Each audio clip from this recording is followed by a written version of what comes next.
Splošna knjižnica Slovenske Konjice je v sodelovanju z založbo Litera pripravila glasbeno-literarni nastop skupine Mi2. Prisotna Jernej Dirnbek in Tone Kregar sta predstavila najnovejšo biografijo skupine. V knjigi so zbrane številne zanimivosti, arhivske fotografije, razmišljanja in komentarji. Večer je povezoval Robert Titan Felix, urednik pri založbi Litera. Pozdravljena, člana skupine Mi2. Lep pozdrav. Nedolgo sta že bila v Konjicah, danes v malo drugačni vlogi kot predstavnika svoje knjige biografije, sama pa nista avtorja. Ne, knjigo je napisal celjski literat Mohor Hudej. Je pa res, da je ta knjiga neke vrste kompilacija njegovega veznega teksta,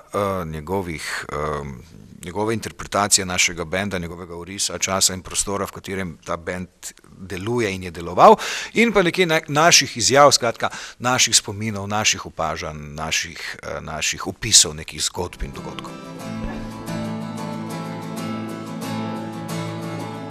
Je poteglo tam konec septembra, topli občas pospravljene njive. Da sem plunil in hrknil čez ramo in poplaknil izpaljene pive.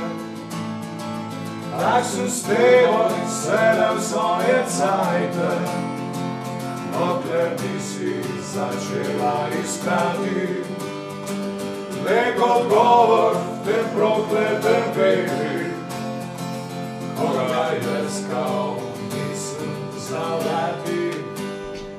Člane skupine Mi2 ne povezuje zgolj prijateljstvo, ampak ljubezen do glasbe.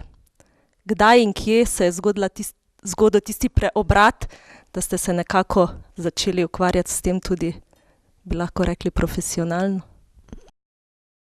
Verjetno tamle v nekem zgodnem odraščanju, ko približno pri 8-9 letih odkriješ, da res nikakor nisi za žogo, pa da ti tudi delo kaj preveč ne diši, ne? In potem iščeš nek izhod v sili. Mi smo ga potem pač našli v kakšnem malem temnem podstrešju ali pa kleti, kjer smo zložili svoje inštrumente v krog in začeli veselo brenkati. In zanimivo, že praktično na prvih oziroma drugih vajah nismo preigravali drugih pesmi, kar začeli ustvarjati neke svoje. Se nam je zdelo, da nam gre to boljše od rok, kot kopirati druge. To ni bilo sicer ravno pri 8-9, ampak je pri 15-16, ampak... Tam smo gotovili, da nismo za žogo. Za žogo. Dobro vem, da od spominov bolj otožno se živi, da obrabljene vse rime so na maj. Me priče, kakor druge, ki so bivali kdaj tam, da odpravam spet tja v tisti mali kraj. Pod goro, pod grad pekarno z vonjem kruha zjutraj odpre. Vse do kina, kamor treba, je čez most. Konco nebol dan, mali nočni bar, na topli jug, na sonce in na rost. V Slovenskih Konjicah je kar nekaj skupin, ki se trudijo uspeti na glasbeni sceni. Prosila vaju bi, če lahko mladim nadobudnežem poveste, na kakšen način se glasbena skupina kljub težavam, ki so na trgu, kot poznamo, lahko obdrži nad vodo. Ne more se, zato se naj lotijo žoga rajši. Ok, šalo na stran. Drži, se strinjam z rečenim, tudi sami pogosto srečujemo ansamble, ki nas nekako sprašujejo, kje je tisti magični ključ. Kaj je recept za to, recimo, da se lahko relativno uspešno prosperiraš v tem slovenskem, precej neprizanesljivem glasbenem okolju. Vse, kar se da reče, da enostavno, da ne velja vreči puške v koruzo, da je treba vztrajati, da je to, da uspeh ne pride čez noč, oziroma redkim srečnežem se to zgodi, ampak da je za vsakim uspehom stoji vrsta trdega dela, neko trdo delo, zlasti pa, da naj poiščejo neki lastni glasbeni izraz. Skratka, naj ne kopirajo svojih vzornikov, eno so seveda vplivi, eno so učenje, nedvomno, ki mora biti prisotno, ampak iskanje nekega glasbenega izraza, neka lastnost, neka samosvojost v pozitivnem smislu besede in pa seveda neka iskrenost. Ne. Človek mora verjeti v glasbo, ki jo dela.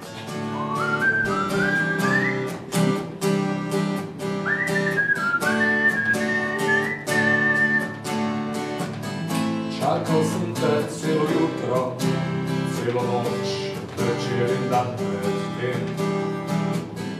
Od nikoder ni bilo korakov, mobitel zaspal je gluhi den. Je bilo res se tak narobe, da je treba bilo končati.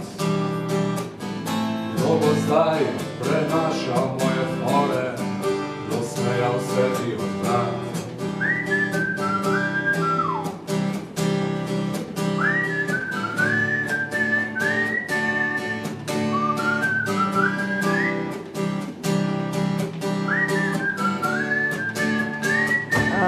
Imate tudi druge projekte, ki niso vezani samo na glasbo. Lahko to na kratko predstavite našim gledalcem? Mislim predvsem na gledališče. To pa bo kolega bolj kompetenten. Ja, drži, s tem samo dokazujem, recimo, da nisem razdvojena osebnost, ampak razstrojena ali razčetverjena. Matija Gubec. Torej, pred parimi tedni je zaživela gledališka predstava, v kateri nastopava dva člana tega ansambla. Gre za komedijo o Robinsonu in Petku. Je prvi tovrstni projekt za oba dva. Težko sodimo, ali bo uspešen in kako dolgo bo živel, upamo pa na najboljše. In osebno sem zelo vesel, da sem se lotil še tega, ker definitivno po 15 letih ukvarjanja z glasbo vem, da na odru uživam in zakaj ga ne bi spoznal še na nek tak način. Predvidevamo, da zadnja črtica še ni bila narisana. Lahko pričakujemo kakšno novo zgoščenko? V bistvu mi se že po zadnjih 3 ploščah smo se vsakič repenčili, da se več ne gremo, da enostavno prvič to zahteva preveč energije, časa, denarja konec koncev in zlasti, da nam zmanjkuje z leti inspiracije. No, vselej se ugriznemo za jezik, zarečenega kruha se največ poje.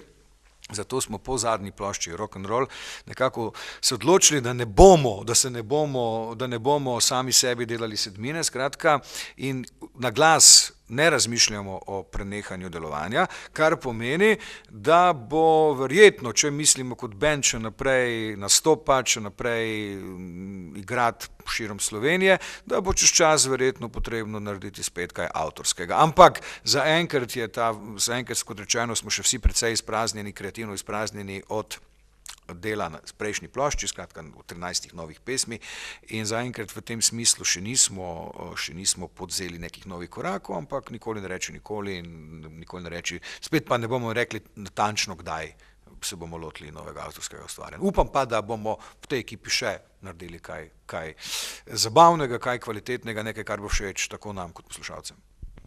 Najlepša vam hvala. Hvala lepa in lep pozdrav.